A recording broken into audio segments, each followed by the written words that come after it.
Loup qui viennent de monter en Challenger Pro League et qui ont pour l'instant assez bien réussi leur entame en Division 2, 4 sur 6. Une victoire dans le derby qui débutera la rencontre. Il y a 2 changements par rapport à l'équipe qui s'est inclinée du côté du Patro Esden 3-1.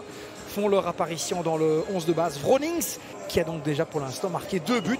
Il n'avait pas encore été titularisé plutôt pour sa première aujourd'hui.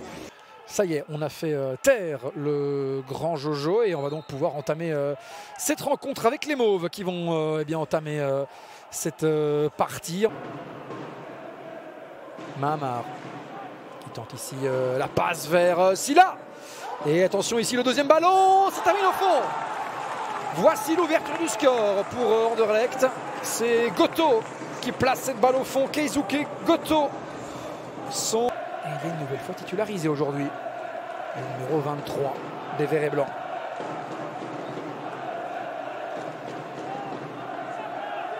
De Greef. Pour éventuellement centrer. Ils sont 2 face à lui. De Greef qui rentre. Est-ce qu'il peut frapper? Et voici le tir directement dans les gants de Peano. Faille.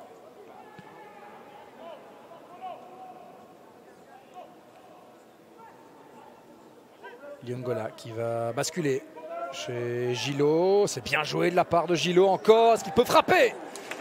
Et bonne tentative ici de Nolan Gillot. Ce n'est que sa deuxième apparition avec les Futures. Coup de coin qui est donné. Cette déviation en première zone de Maxence Maisonneuve qui ne trouve pas le cadre. Liongola toujours, le ballon qui arrive dans la surface. Est-ce qu'on peut frapper ici? C'est pas terminé. Et finalement, ça ne rentre pas. On va tenter 3 fois sa chance du côté de la Louvière. Dans quelques instants. Mené à la pause donc. Voilà qui est fait, c'est la fin de ce premier acte. Le coup de sifflet de Laurent Willems. Pour l'instant, on sent une équipe qui a été secouée dans le vestiaire du côté de la Louvière. Le ballon ici directement sur Schlick. Directement rendu à l'entrejeu louviérois. La Saini.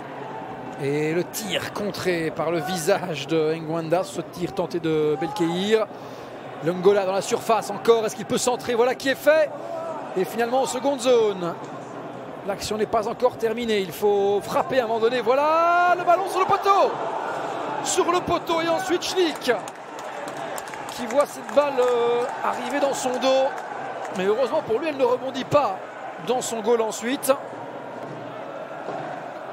Et ensuite un centre qui arrive en deuxième zone. Et là, on tente de trouver la brèche.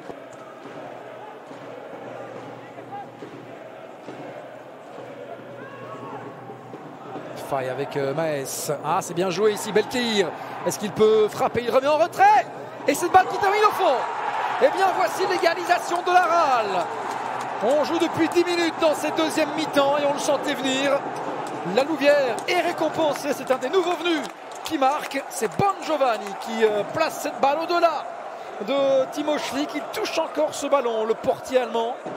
Mais oui, ce n'est pas suffisant pour empêcher la Louvière d'égaliser. Belkeir qui remet ce ballon repris en un temps par Adrien. Coup de coin à venir pour la Louvière. Et il termine chaque fois en première zone, une nouvelle fois aussi. Et cette fois-ci, ça termine au fond. Et bien voilà, les coups de coin depuis le début de la rencontre arrivent chaque fois en première zone. Celui-ci, cette fois-ci, il parvient à être dévié. Et il termine au fond des filets, plutôt, j'en perds mon français, de Timo Schlick. C'est 1-2 pour la RAL et il me semble que c'est Corneille qui pousse cela.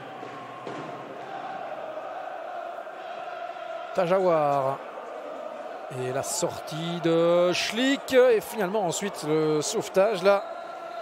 L'intervention et le coup de sifflet final de Laurent Willems.